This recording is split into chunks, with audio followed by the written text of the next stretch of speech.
고향이 좋긴 좋군요. 네. 잘 지내셨어요? 얼굴이 훤하신 거 보니까 확실히 잘 지내신 것 같아요. 우리 김상현 목사님, 강자경 사모님 정말 혼신의 힘을 다해서 지난 8개월, 제가 퇴임이 11월 마지막 주일이었으니까 정말 혼신의 힘을 다해서 교회를 돌보시는 모습을 멀리서 듣고 보면서 얼마나 감사했는지 모르겠어요. 여러분들 거기에 화답해서 정성을 다해 예배하고 배우고 훈련하고 또 최선을 다해 섬기고 정말 감사해요. 마음이 든든하고 행복합니다. 여러분 얼마나 열심히 기도해 주셨는지 저와 집사람도 본의 아니게 열심히 살 수밖에 없었어요. 좀 살살 하시지. 그래서 집사람하고 저가 야, 우리 목회 현장을 떠나는 게 맞나? 퇴임한 게 맞아? 왜 이렇게 바빠? 목회 때보다 더 바빠. 그러고 살았어요. 지난달도 카자흐스탄 목회자 훈련 다녀왔죠. 지난 2주만 해도 몽골의 아레스 회원들과 봉사활동 갔다가 저는 또 힌티라는 동몽골에 가서 목회자 훈련을 또 하고 저 돌아와서 지난 주일은 우리 중앙교회를 도울 수밖에 없어서 제가 주일 예배를 인도하고 수요일도 또 예배와 기도회를 인도하고 주중에 이사도 하고 짐도 못 풀고 그래서 제가 지금 체력이 바닥이에요. 제가 목소리가 이런 상태가 아니잖아요. 사실은 지난 12월부터 설교 요청을 여러 번 하셨을 때마다 제가 거절을 했어요. 근데 이번엔 진짜 몸 상태가 이러기 때문에 거절을 해야 되는데 이번이 마지막이라고 장담 못하지만 오랜 세월 그럴 수도 있지 않을까 싶어서 오늘 왔습니다. 자, 다음 주일부터는 일반인들은 올 수 없는 특정한 곳에서 제가 주일 예배를 인도해요. 사람은 뭐 소수겠지만 그러나 그 예배가 또 RS 회원 11만 명이잖아요. 카페 실황 중계를 하기로 돼 있어요. 물론 그 중에 뭐 얼마나 많은 분이 들어오실지 실황이든 녹화든 자 그런 책임을 제가 떠맡고 다음 주일부터 시작을 하기 때문에 주일 우리 이 자리에 올 수가 없게 됐어요. 자 언제까지일지 모르지만 자 그래서 그런 상황에 온 이유는 두 가지인데 하나는 지난 8개월 정말 전력 질주를 하셨기 때문에 목사님 오늘 하루라도 발 뻗고 주무시게 어제구나 어제 좀 숨 좀 돌리시게 해드려야 된다. 자 그런 뜻에서 제가 도와드리러 왔고 또 하나는 오랜 시간 또 이런 기회를 갖기가 힘드니까 여러분들에게 또 부탁의 말씀 하나님의 말씀을 전하기 위해서 왔어요. 저에게 남은 세월 단 한 번만 설교하라. 그러면 제가 무슨 설교를 할 것 같아요? 그리스도인으로서 가져야 될 3가지 확신. 자, 첫 번째 확신이 뭐예요? 구원의 확신. 두 번째는 임마누엘의 확신. 세 번째는 합력하여 선된다는 확신. 한 번 더 설교할 기회가 주어진다면 전 의미에 대해서 설교할 거예요. 자, 여러 번 반복했죠? 하나님 우리를 이 땅에 보내신 것은 뜻이 있어 부르셨다. 그 기대와 소원이 무엇인가?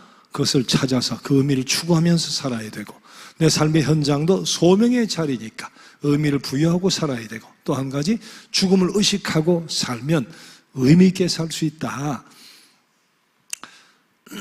자 그런데 3번 설교할 기회가 남은 세월 주어진다. 그러면 세 번째 선택은 오늘 본문이에요. 그리스도인의 삶과 관계된 본문인데 자 이게 거의 마지막인가? 오랜 세월 마지막인가 싶으면 제 1순위를 해야 되는데 제가 할 필요가 없는 것은 지금 하나님 부르셔도 천국에서 눈 뜰 수 있다는 구원의 확신, 어떤 상황에도 하나님 나를 떠나지 않는다는 임마누엘의 확신, 우여곡절을 겪고 가시밭길 가는 때 있어도 결국은 합력하여 선되게 해주신다는 확신, 3가지 확신을 여러분 기억하고 있을 뿐만 아니라 이 확신을 가지고 있잖아요. 다 가지고 계시니까 이건 반복할 필요가 없다. 그럼 두 번째 의미에 대한 설교를 해야 되는데 이건 제가 작년 11월 말 마지막 주 퇴임하면서 이 설교를 또 했잖아요. 근데 이것도 8개월 만에 또 하는 것도 실례고 이미 생생하고 그 삶을 살고 있을 테니까. 자, 그러면 3번 할 수 있다고 생각하면 삼순이라고 생각했던 오늘 본문 이 말씀도 제가 몇 번 했어요. 자, 그러나 생소한 분도 계시고 기억이 전혀 안 나는 분도 계실 텐데 그분은 아멘으로 받으면 돼요. 그런데 또렷하게 기억이 나는 분은 우리 신앙은 지정의의 신앙이니까 머리로 기억이 되는 지식에 머무른 신앙이 가슴으로 내려와서 정으로 아멘하고 마음을 열고 동의하고 한 걸음 나아가 손과 발로 의지로 움직여 살아가는 이 변화가 꼭 와야 된다. 그 결심을 담아서 여러분 말씀을 듣고 결단하고 또 그런 삶을 실제로 살아가는 새로운 출발이 꼭 있기를 바라면서 이 말씀을 전합니다. 프랑스 철학자 장폴 사르트르가 인생을 B2D라고 정의한 적이 있어요. 많이 들어봤죠? 저도 뭐 반복을 여러 번 했으니까. B, birth, 태어남, D, death, 죽음.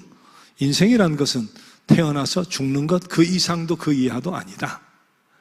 자, 그런데 사람이 태어나 금방 죽으면 그 말이 맞을 것 같은데 태어나서 죽기까지 60년 때로는 80년, 100년, 앞으로는 120년이 가니까 이 긴 세월을 어떻게 살아야 되나?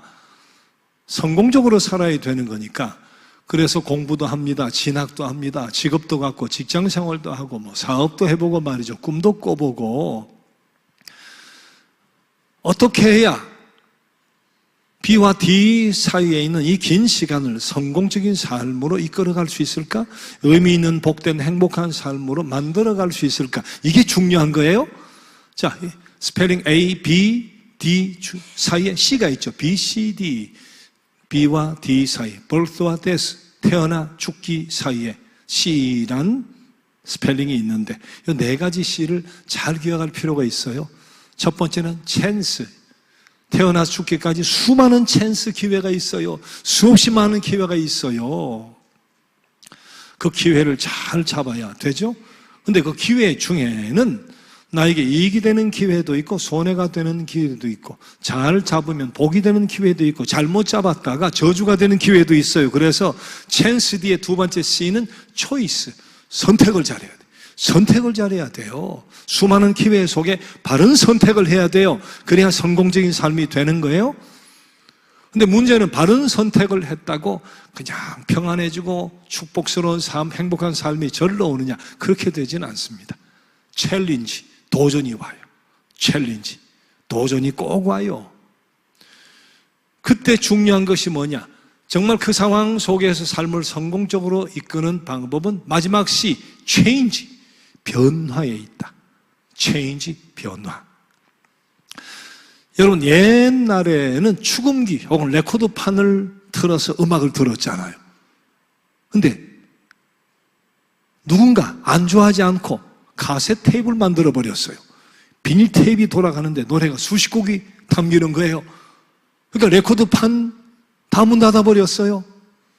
카세트 테이프가 나오니까 30분짜리, 누구는 1시간짜리 테이프 1시간 반 돌아가는 것을 만들어 버렸어요.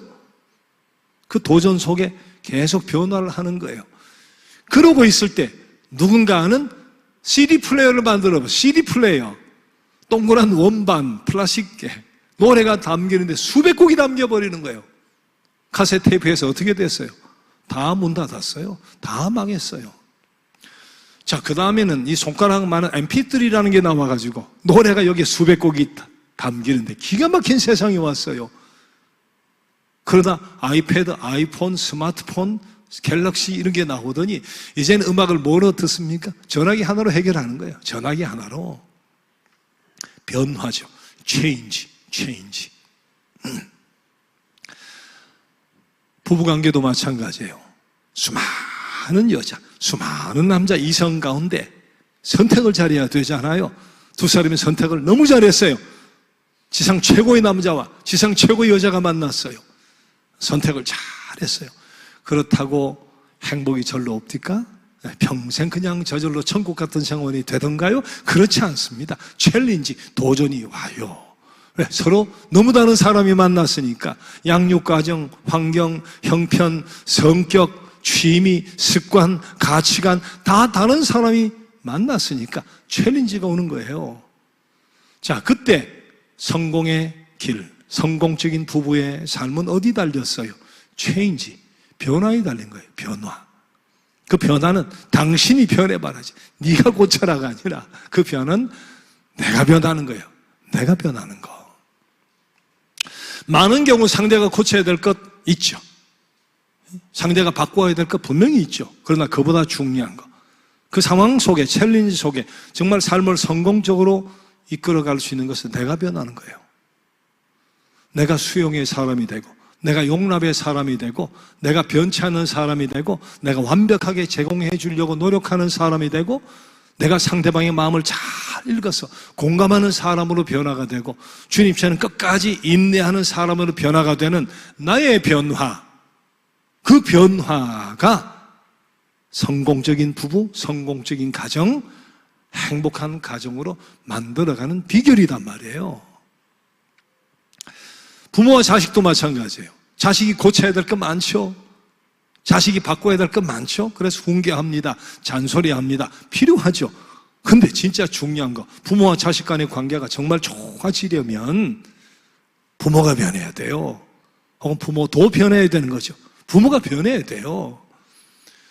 그 연령대 아이들이 어떻게 생각하는지, 어떤 취미를 갖는지, 어떻게 생활하는지 말을 이해하려고 노력하는 변화, 그것도 수용하고 용납하려는 변화, 그리고 끝까지 버텨줄 수 있는 변화, 그 마음을 잘 헤아려 공감해 줄 수 있는 변화, 부모가 변해야 된다니까. 내가 변해야 돼요. 내가 변해야 돼요.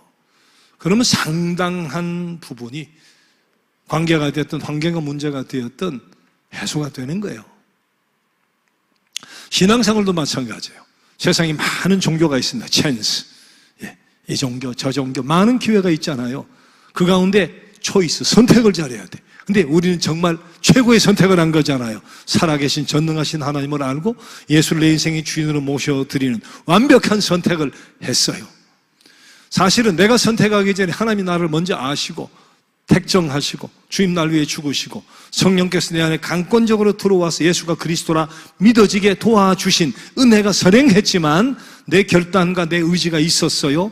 수많은 찬스 속에 바른 선택을 분명히 했는데 그렇다고 그냥 천국이 되던가요? 주님 모셨다고 찬송가 가사대로 그 어디나 하늘나라 24시간 365일 그렇게 되질 않아요. 왜? 챌린지. 바르게 선택했는데 챌린지가 와요. 사단과 악의 세력이 하나님께로부터 멀어지게 만들려고 때로는 광명한 천사같이 유혹하고 회유하고 때로는 발톱을 드러놓고 사자같이 삼킬자를 찾고 그런 시험이 오는 거니까. 환경의 시험도 있고 인간관계의 시험도 있고 근데 때로는 하나님도 테스트를 해요. 하나님 템테이션, 유혹이 아니죠. 하나님은 트레이닝, 연단. 믿음이 강한 십자가의 군병으로 만들어서 더 크게 쓰시려고 하나님도 우리에게 시련을 허락하시는 때가 있으니까 이래저래 바른 선택을 했는데 챌린지가 온다니까요. 자, 그때 필요한 게 뭐예요? 사단의 공격이든 하나님의 주시는 시련이든 그냥 환경의 어떤 그런 고통이든 말이에요. 그때 결론은 체인지, 변화예요. 내가 변하는 거예요. 내가 변하는 거. 그래서 저기 보니까 에베소서 4장 13절 말씀이 있는데 그리스도의 장성한 분량이 충만한 데까지 이르러라. 변화하라는 거예요. 변화. 안주하면 안 돼요. 세상 생활도 그렇지만 신앙도 안주하면 안 돼요. 참 성공적인 삶을 살아가려면 자, 에베소 4장 2절 뒤 15절은 어떻게 돼 있어요? 머리 대신 그리스도에까지 자라라. 그렇게 돼 있어요. 끝없이. 바울사도 뭐라 그랬어요? 난 뒤도 안 쳐다보고 표대를 향해 이루었다 생각 안 는단 말이지. 지금도 표대를 향해 달려간다. 끊임없는 변화. 그것이 성공적인 삶의 비결이에요. 자, 그럼 어떻게 변해야 돼요? 막연하게 말고 구체적으로 어떻게 변해야 참 성공적인 삶을 살아갈 수 있을까요? 그 결론이 오늘 예수님의 세례받는 장면, 마가복음 1장 오늘 본문 말씀이에요.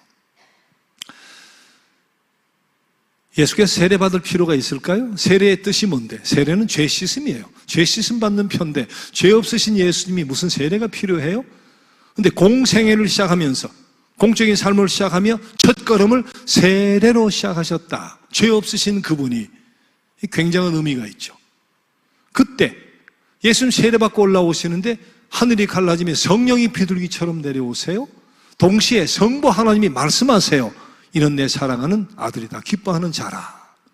성부, 성자, 성령 하나님이 동시에 나타나시는데 그래서 삼위일체라 하는 것은 변신술이 아니다. 제가 여러 번 말씀드렸죠. 도사가 얍하니까 여자가 됐다가 얍하니까 늑대가 됐다가 여우가 됐다가 그건 하나가 자꾸 변하는 것이고 그건 아니에요. 하나님이 얍해서 예수가 되고 얍해서 성령이 된 게 아니라 성부, 성자, 성령은 태초부터 같이 계시는 거예요. 한꺼번에 세 분이 다 나타나잖아요. 자, 오늘은 삼위일체에 대한 이야기를 하려고 한 것이 아니니까 그건 이미 여러분 많이 들으셨고 제가 설명을 했고 목사님 또 목회하며 설명해 주실 테니까. 자, 오늘 주제 삼위 하나님이 나타나시는데 그래서 무슨 변화를 어떻게 하자는 건가? 자, 제일 먼저 예수님의 세례를 생각해 봅시다. 예수님 물에 들어가셨다가 나오셨어요. 옛날에는 그렇게 세례 받았으니까 예수님 당시에. 이게 무슨 뜻일까요?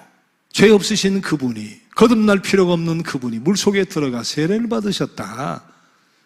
세례는 물속에 들어간다는 것은 장사를 이야기하는 거예요. 장사 지내는 거. 죽은 말이에요. 장사 지내는 거. 주님도 인성을 가지고 오셨기 때문에 인간적인 생각, 인간적인 욕심이 있을 수 있죠. 겟세마네 동산에서도 이렇게 죽긴 싫으니까 고통이 눈앞에 있을 때 이 잔이 나에게서 좀 지나가게 하옵소서 그러셨잖아요. 인간적인 생각이 있으시니까. 예수님 그 모든 것을 장사 지내는 결단의 의식 아니었을까? 그리고 마침내 죽음을 내다보시면서 가시기로 이 땅에 오신 궁극적인 목적, 제일 큰 것이 십자가의 죽으심으로 우리의 죄 문제를 해결하고 구속해 주시러 오신 것이니까 바로 그 결단과 다짐, 장사의 의미, 그것이 바로 예수님 세례의 의미일 텐데, 자, 오늘 우리에게 있어서 예수님의 세례는 어떤 의미가 되겠어요? 세례는 죄 씻음의 표다. 세례는 거듭남이다. 다 맞죠? 자, 그럼 오늘 제가 말씀드리고 싶은 세례의 정의는 나는 죽고 예수로 사는 거예요. 세례가 뭐냐? 나는 죽고 예수로 사는 거예요. 물속에 들어가는 순간 나는 죽고 다시 올라오는 순간 예수로 사는 거예요. 그게 세례의 의미예요. 어떤 변화가 필요하다? 나는 죽고 예수로 사는 변화가 필요하다. 이게 성공적인 삶의 비결입니다. 우리가 흔히 실수하는 게 뭐예요? 네가 죽으라는 거예요. 당신만 죽으면 된다. 네가 죽으라 말이지. 물론 서로가 죽어야 되지만 스스로는 내가 죽어야 된다 생각해야 돼요.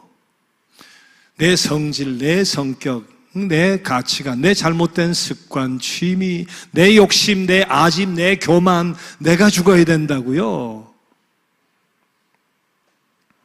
우리가 세례받고 재직이 되고 말이지, 목사가 되고 장로, 권사, 집사, 세례교인, 문제가 뭐냐? 내가 죽지 않는 거예요. 내가 죽지 못하는 거예요. 내가 완벽히 죽지 못하는 거예요. 그게 문제거든요. 그 변화가 일어나야 되는 거예요. 그 변화가. 그래야 진짜 성공적인 삶을 살 수 있습니다. 하늘의 복이 임하는 거예요. 물론 우리가 완벽히 안 되죠. 머리 되시는 그분까지 자라가는 거예요. 부르시는 그날까지 자라가는 거예요. 다 이룰 수는 없겠지만 끊임없는 변화, 나는 죽고 예수로 사는 끊임없는 변화. 내가 뭐가 죽어야 되는지, 뭘 죽여야 되는지 스스로 다 알아요. 다 알아요. 그거 죽이고 예수로 사는 건데, 예수로 산다는 게 뭘까요? 예수로 산다는 것은 주님처럼 생각하면 돼요. 주님의 생각은 단 한 가지예요. 뭐예요? 아버지 뜻대로예요. 예수님의 생각은 아버지 뜻대로. 예수님이 이 땅에 왜 오셨어요? 성부 하나님의 뜻이 그러니까 오신 거예요. 하늘의 보좌 버리고 인간의 몸으로 말법 통해 왜 오셨어요? 궁전도 아니고 왕궁도 아니고 아버지의 뜻이 그러니까 말법 통해 오신 거예요. 십자가 왜 돌아가셨어요? 그 능력을 가지고 아프실 때 뛰쳐내려오시면 되지, 제압을 해버리면 되지. 히브리 9장 22절, 피 흘림이 없이는 죄사함이 없느니라. 이 땅에 구속에 십자가를 통해 피 흘리심으로 우리의 죄 문제를 해결해 주시러 오셨으니까 그게 아버지 뜻이니까 마음이 잠깐 흔들리신 적이 있죠. 흔들렸다는 것보다 인간적인 표현을 한 적이 있잖아요. 할 수만 있으면 이 잔이 나에게 지나가게 하옵소서. 그러나 세 번 다 마지막 결론이 뭡니까? 내 뜻대로 마시고 아버지의 뜻대로, 내 원대로 마시고 아버지의 뜻대로. 이게 예수님의 생각이에요. 내가 죽고 예수로 산다는 것은 예수님처럼 생각하면 돼요. 아버지 뜻대로, 아버지 뜻대로. 장사하고 사업 벌이고 할 때 내 생각대로 막 해놓고 말이지, 하나님 채워주셔야 됩니다. 사람이 끊임없이 와야 됩니다. 한 달에 이자가 얼마인 줄 아십니까? 우린 기도해야죠. 기도하는 것은 귀한 일인데 그보다 더 변화한 성숙된 신앙생활은 뭐겠어요? 시작하기 전에 아버지 뜻인가요? 아버지 뜻이면 길 열어주시고 아니면 막아주세요. 하다가도 말이지, 하다가도 아버지 뜻이 아니면 막아주세요. 제가 손해가 나도 아버지 뜻대로, 아버지 뜻대로. 이게 아버지 뜻일까? 하나님의 뜻일까? 하나님 기뻐하신 일일까? 이렇게 하면 영광 받으실까? 아버지의 뜻대로. 그 생각으로 사는 게 예수로 사는 거예요. 그 다음 예수님처럼 살면 돼요. 생각은 아버지의 뜻대로. 삶은, 예수님 삶은 뭐예요? 겸손히 섬기는 거예요. 섬김, 낮아져 섬기는 거예요. 누가복음 22장에 최후의 만찬이 있습니다. 내 피다, 내 살이다. 성찬을 끝냈는데 제자들이 싸우는 거예요. 내가 높다, 네가 높다. 이제 예루살렘에 입성했으니까 로마를 제압하고 왕이 되시면 내가 영의정이다, 자의정이다 말이지.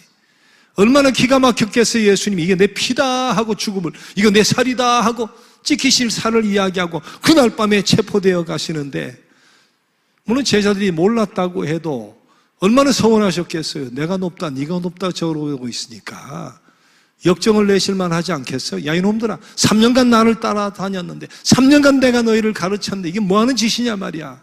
오늘 밤에 무슨 일이 일어날 줄 아느냐 말이야. 바로 화도 낼 만한데. 근데 누가복음 22장 보면 그 이야기를 듣다가 예수님이 이렇게 말씀합니다. 앉아서 대접을 받는 자가 높으냐, 서서 대접하는 자가 높으냐. 물론 식당 주인이 집을 서너 채 가져서 나보다 훨씬 부자일 수 있는데 식당에 가서 앉는 순간 내가 높은 거야. 아줌마 밥 한 그릇 더, 아줌마 김치 하나 더요, 아줌마 물 한 잔 더 주세요. 그러면 앉아 대접받는 내가 높은 거예요. 나도 안단 말이지. 나도 앉아 대접을 받고 섬길 수 있는 자격이 충분히 있지. 그러나 나는 뭐라 그러셨어요? 섬기는 자로 왔노라. 예수님 그 순간 그렇게 말씀하잖아요. 그리고 요한복음에 보면 발을 씻습니다. 제자들 발을 씻습니다. 하늘 보좌 버리고 신이 보좌 버리시고 신이 이 땅까지 오신 것도 낮아져 섬김이에요. 공생에 사는 동안 길을 지나갈 때 다윗 자손이여 나를 고쳐주소서, 불쌍히 여기소서, 한 번도 외면하신 적 없어요. 가서 섬기시는 거예요. 섬기시는 거예요. 십자가의 죽음도 인류를 위한 섬김이었어요. 처절한 섬김이었어요. 내가 죽고 예수로 산다는 것은 그런 거예요. 아무리 여러분 잘 되어도, 아무리 높아져도, 아니 예수님처럼 낮아져 섬기는 거예요. 교회가 아무리 부하고 발전해도 겸손히 낮아져 섬기는 거예요. 내가 했네 하는 순간 넘어져 자빠지는 거예요. 가진 것 있으면 섬기는 거예요. 우리 건축할 때 빚이 49억이었습니다. 그때 이자가 높았습니다. 한 달에 이자만 1,500만 원이었습니다. 원금은 못 갚고 이자만 1,500만 원 매월.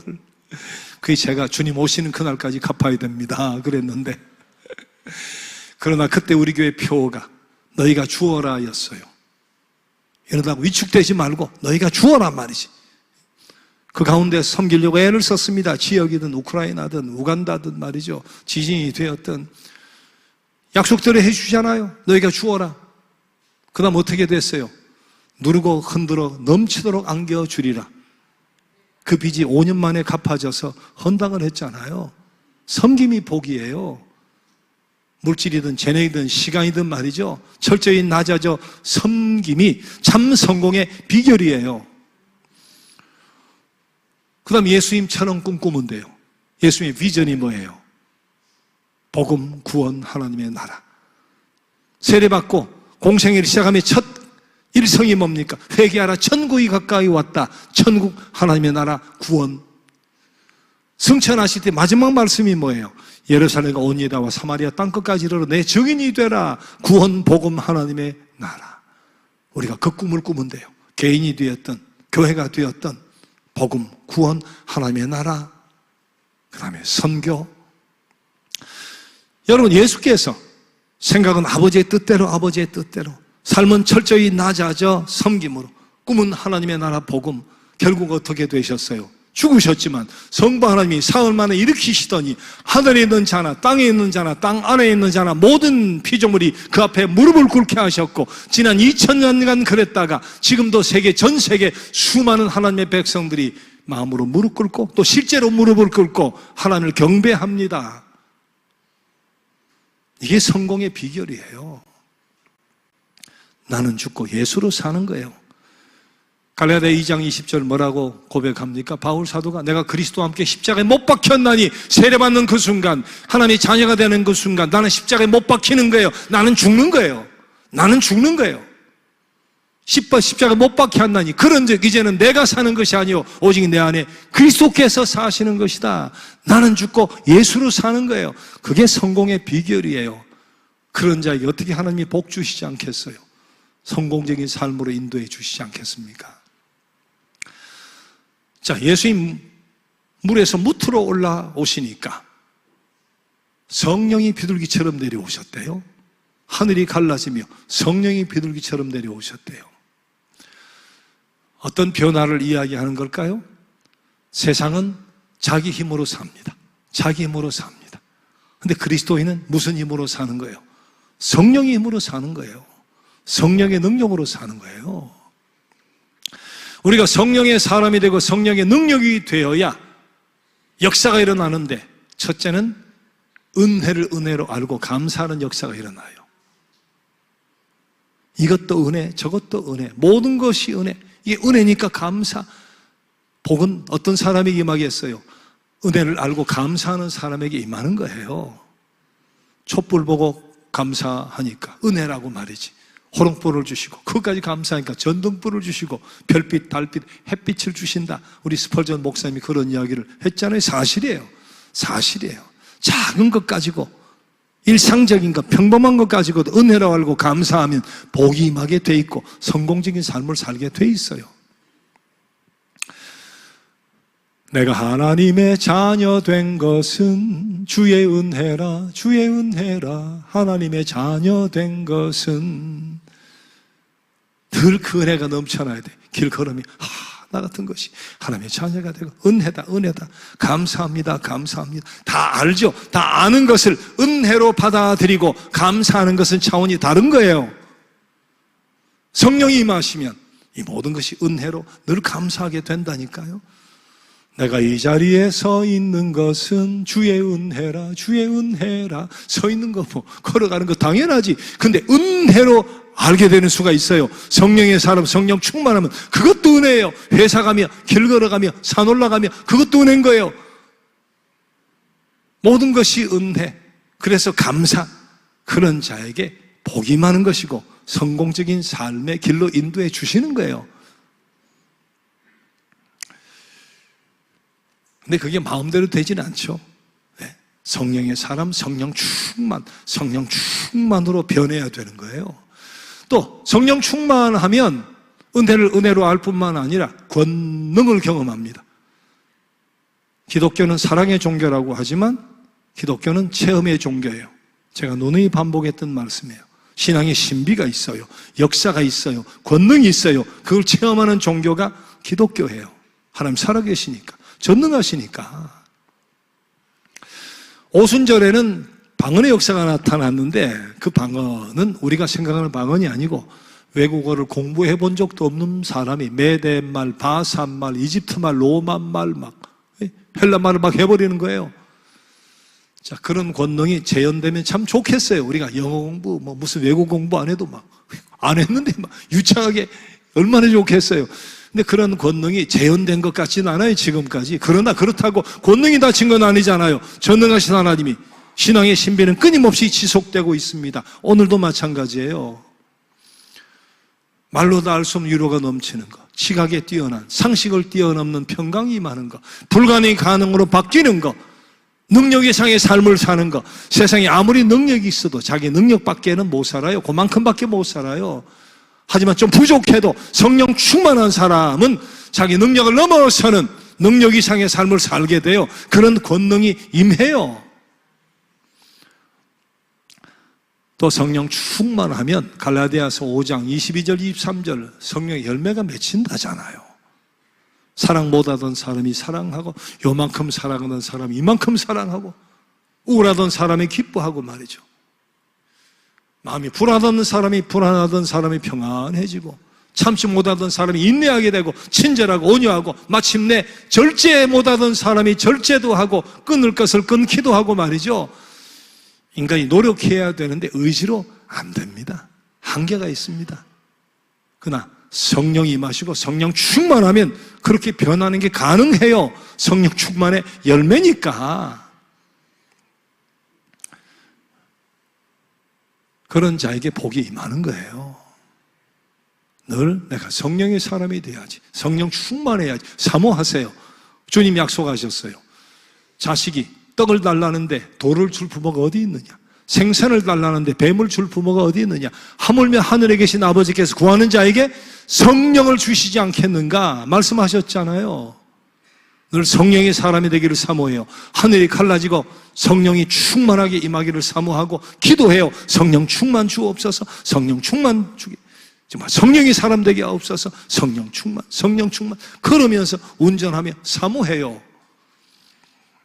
저는 성공적인 삶을 살게 돼 있습니다.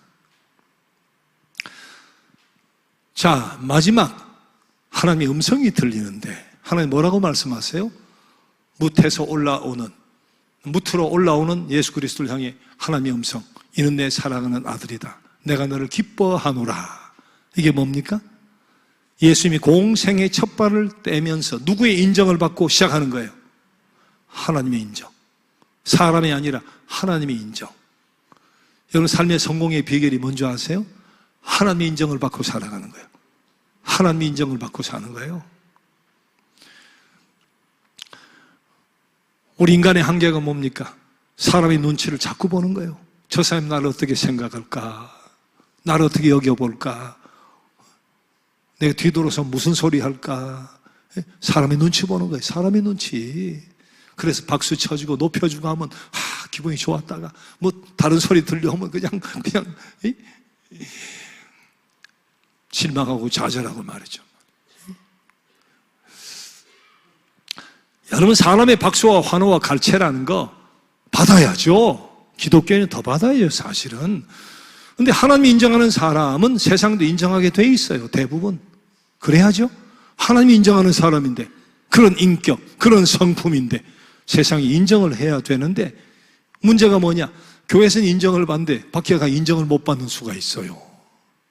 때로는 재직 가운데도 예수 믿는 사람이 더하다 지독하다 말이지, 교회 집사라는 사람이 말은 잘하는데 욕심이 많고 이기적이고, 우리 세상 사람이 그렇게 이야기하는 수가 있는, 그건 안 되죠.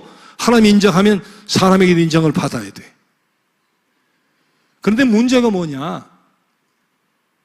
하나님이 인정하시는데 사람이 인정을 못하는 경우도 있어요. 그런 경우, 평소도 그렇지만 그런 경우 더더욱 하나님의 인정을 받아야 돼요. 하나님을 의식해야 되는 거예요. 아브라함이 75세 고향을 떠납니다. 동네 친척, 동네 사람이 뭐라 그랬겠어요? 미쳤나 그랬을 거 아니에요. 나이 75세에 자기 땅이 있고 집이 있었을 것이고 모든 터전이 든든하면 손주 보면서 남은 생을 그렇게 살아야 되는데, 짐 싸질머지고 어디가? 몰라, 나도 몰라. 여호와가 어디 가래? 정처 없이 가는데 세상 사람이 뭐라 그랬겠어요? 인정했겠어요? 인정 안 하죠. 그러나 아브라함은 하나님께 인정을 받으려고 했잖아요. 노아, 마른 하늘에 산꼭대기에 배를 지으라니까 사람들이 뭐라 그랬겠어요? 미쳤다 그랬겠죠. 정신 나갔다고 했을 거 아니에요. 그러나 노아는 누구의 인정만 받으려고 한 거예요? 하나님의 인정만 받으려고 한 거예요. 이게 같이 가는데, 하나님의 인정과 사람의 인정이 같이 가는데 많은 경우 그렇지 않은 경우가 있다니까요. 바울 사도 당대 최고의 학부 가말리엘의 문화생에 로마 시민권까지 가지고 있고 없는 것이 없고 말이죠. 떵떵거리며 행복하게 살 수 있는데 동족들에게 인정을 못 받았어요. 가는 곳곳마다 회방 놓고 돌팔매질하고 감옥에 갇히고 말이요. 인정을 못 받았어요. 특히 동족들에게. 그러나 바울 사도는 아랑곳하지 않죠. 내가 그 모든 것들 배설물처럼 여긴다. 오직 하나님의 인정만 받으려고 한 거예요. 하나님의 인정.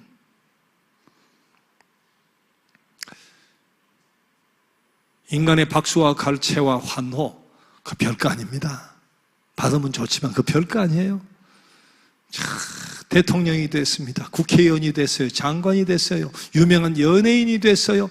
유명한 스포츠 선수가 되었어요. 박수, 갈채, 환호, 공항에 사람이 있고 경기 마치면 운동장에 와가지고 밖에서 사인해달라고 하고 말이죠. 버스가 지나가는데 맞고 손 흔들고 인간의 박수와 환호와 갈채. 어느 한순간 실수하면 벌떼와 같이 달라듭니다. 하이에나같이 물어뜯습니다. 땅바닥에 떨어지는 거 곤두박질 삽시간입니다. 예수도 마찬가지였어요. 예루살렘에 입성하실 때 사람들이 난리가 났습니다. 박수치고 환호하고 갈채하고 웃옷 벗어다가 깔고 종려나무 들고 호산나 찬송하리로다 난리가 났는데 그게 얼마 갔어요? 일주일, 한 달, 1년 가던가요? 며칠이 지나지도 않아가지고 예수를 십자가에 못 박으라는 거예요. 인간의 환호와 박수와 갈채 그 별거 아닙니다.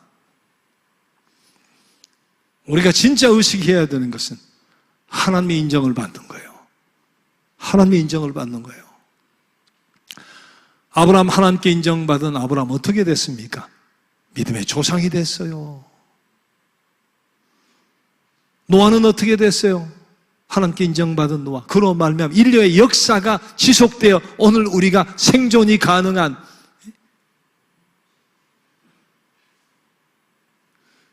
요셉도 형제들에게 인정을 못 받았어요. 근데 가정 총무의 자리에서 인정을 받을까 끌려왔다가 노예가 되어가지고 보디발의 아내에게 인정을 못 받잖아요. 동침하자 말이지. 아무도 안 보지 않느냐. 무슨 말씀입니까? 사람들은 모르지만 하나님이 보시는데 어떻게 내가 하나님 앞에 득죄하리이까? 그때 사람 인정을 받아버렸으면 신세가 풀렸을 겁니다. 편안하게 잘 살 수 있었을 텐데 하나님 인정을 받으려고 고집을 피우다가 노예가 죄수까지 돼버리잖아요. 노예의 신분에 죄수까지 돼버리잖아요.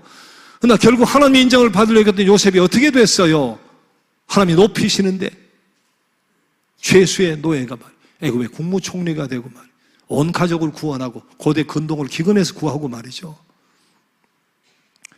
바울 사도 그렇게 동족들로부터 인정받지 못하고 고통당했던 바울 사도 대사도가 되어 신약 성경의 절반을 쓰고 오늘 우리가 복음을 갖게 해준 장본인 우리가 그렇게 높이고 고마워하고 존경하잖아요. 하나님께 인정을 받아야 돼요. 네? 하나님께 인정을 받아야 된다고요. 우리 솔직히 생각해 봐요. 우리 사람의 눈치 보고 사람의 인정받고 싶고 박수받고 좋은 소리 듣고 존경받고 싶고 근데 그만큼 하나님을 의식하고 사느냐. 불꽃 같은 눈으로 바라보신다는데 진짜 하나님을 의식하고 사느냐.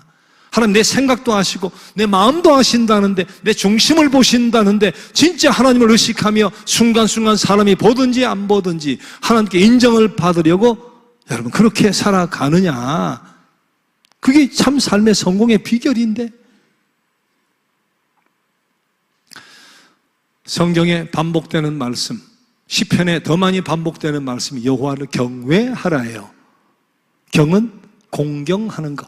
예배를 통해 공경하고 헌금도 드려서 공경하고 잘하죠. 우리 신앙인들이 공경 잘해요. 근데 경외, 외가 무슨 외예요? 두려워할 외자잖아요. 두려워할 외자. 크리스찬의 문제가 뭐냐? 하나님 공경은 하는 것 같은데 두려워할 줄 모르는 거예요. 불꽃 같은 눈으로 나를 쳐다보시는 내 생각과 마음을 다 읽으시는 중심을 보시는 하나님을 두려워할 줄 모르는 거. 사랑의 하나님, 사랑의 하나님 하는데 그와 더불어 정의의 하나님, 공의의 하나님, 경외, 두려워할 줄 아는 그 마음을 가지면 하나님께 인정받으려고 애를 쓰겠죠. 사람의 눈치가 아니라 하나님의 눈치를 보면서 하나님께 인정받으려고 애를 쓰겠죠. 그게 삶의 성공의 비결인데, 진짜 성공의 비결인데.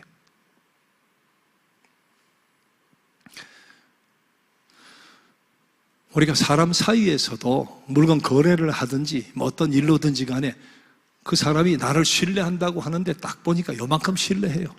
요만큼. 그러면 어떻게 해요, 여러분? 나도 그 정도로 대해주는 거예요. 그게 인지상정이에요. 나를 요만큼 신뢰하니까 나도 뭐 그 정도. 근데 저 사람이 나를 전적으로 신뢰하는 거예요. 너무 믿는 거예요. 너무 의지하는 거예요.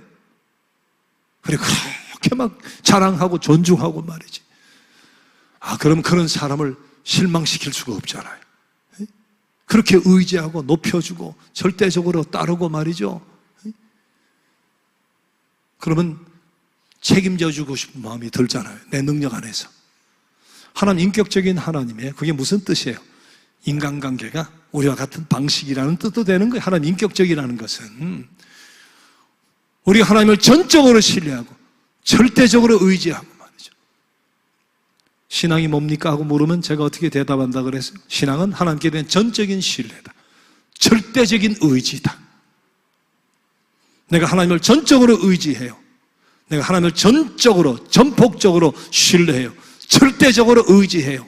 하나님 절대적으로 의지하기 때문에 하나님 원하시는, 하나님 인정하시는 삶을 살아가려고 애를 써요. 하나님 인격적인 분이니까 절대로 실망시킬 수가 없죠. 그런 기대, 그런 믿음, 그런 의지만큼 하나님 책임져 주시는 거니까. 정말 성공적인 삶을 사시기 바랍니다. 성공적인 삶을 살아야죠. B와 D 사이, C라는 그 긴 세월, 성공적인 삶을 살아야죠. 특히 하나님 보시기에 성공적인 삶을. 방법은 그렇습니다. 나는 죽고 예수로 사는 거예요. 그 말은 예수님처럼 생각하는 거예요. 아버지 뜻. 예수님처럼 사는 거예요. 낮아져 섬기는 거예요. 예수님처럼 꿈꾸는 거예요. 복음, 구원, 하나님의 나라. 그리고 성령 충만을 사모하는 성령 충만의 성령의 사람이 되는 거예요. 그렇게 되면 은혜를 알고 감사하죠. 권능이 임하죠. 성령의 열매가 임하죠. 그리고 그러면 하나님 인정하시겠죠. 그 삶이 성공적인 삶이에요. 제가 남북전쟁의 이야기를 통해 not many men but man이란 단어를 몇 차례 이야기한 적이 있는데 그 이야기는 길게 하지 않겠지만 not many men, 앞에 man은 M-E-N 단수, 복수예요. M-E-N. M자가 소문자예요. 뒤에 but man 할 때 man은 M-A-N 단수지만 M자가 대문자예요. 전쟁이 있어서 머리수가 많다고 many men이라고 전쟁을 이기느냐, 그렇게 되지는 않습니다. 소수의 정예 부대, 대문자 맨 같은 사람이 몇 사람, 몇 소대가 있어도 연대 사단도 전멸시킬 수 있어요. Not many men, but man. 기독교 역사도 마찬가지입니다. 로마가 언제 제일 타락했어요? 기독교가 국교가 된 뒤에 가장 타락했어요. 한국교회는 언제 쇠퇴기를 겪었어요? 78년대, 70년대, 80년대 열심히 성장하다가 정점에 이른 그 순간 4명 중에 하나가 그리스도인이다 뭐 이러고 있을 때 그때 한국교회가 꼬꾸라지기 시작을 했습니다. Not many men이 아니에요. 물론 구원받는 사람은 끊임없이 늘어나야지만 변화라고 하는 것, 역사라고 하는 것은 항상 but man, M-A-N 단수 단 한 사람이라도 창조적인 소수에 의해서 역사는 일어나는 거예요. 내 삶의 역사도 마찬가지예요. 나는 죽고 예수로 살고 성령 충만한 사람이 되고 하나님께 인정받고 성공적인 삶을 살다가 주님 부르시면 다 이루었다, 주님처럼 다 이루었다고 고백하는 저 여러분 되시기를 주님의 이름으로 축복합니다.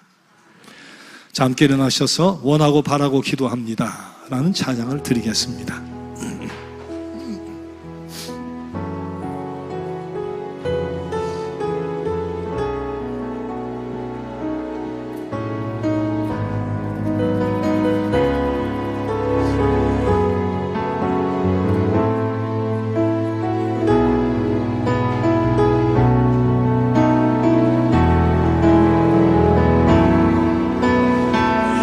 세상을 살아가는 동안에 나의 힘을 의지할 수 없으니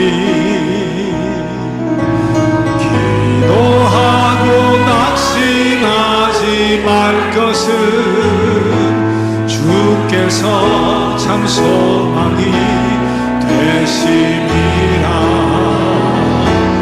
하나님의 꿈이 나의 비전이 되고 예수님의 성품이 나의 인격이 되고 성령님의 권능이 나의 능력이 되길 원하고 바라고 기도합니다. 주의 길을 걸어가는 동안에 주의 길을 걸어가는 동안에 세상의 것 의지할 수 없으니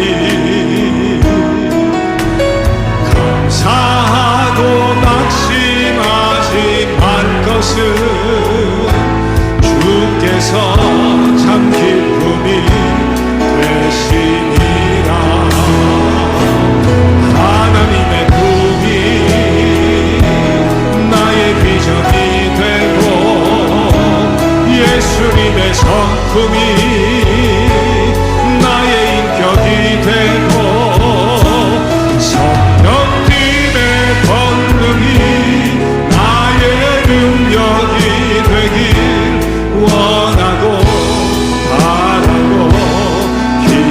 하나님의 꿈이 나의 비전이 되고 하나님의 꿈이 나의 비전이 예수님의 성품이 내 인격이 되길 예수님의 성품이 나의 인격이 되고 성령님의 권능이 나의 능력이 되길 원하고 바라고 원하고 바라고 기도합니다. 원하고 바라고 기도합니다.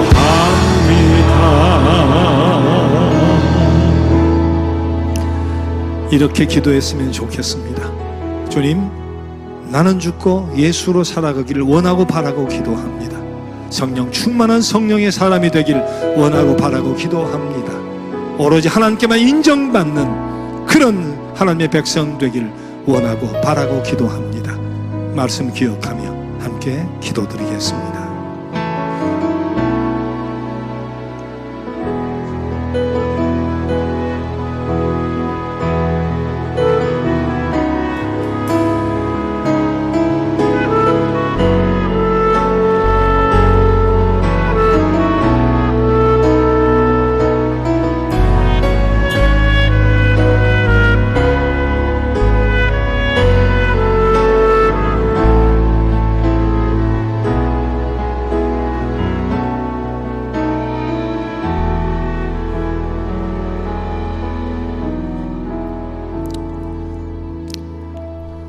고마우신 하나님, 하나님의 백성으로서 지금 나를 부르셔도 천국에서 눈뜰 수 있다는 구원의 확신을 분명히 갖고 살게 해 주옵소서.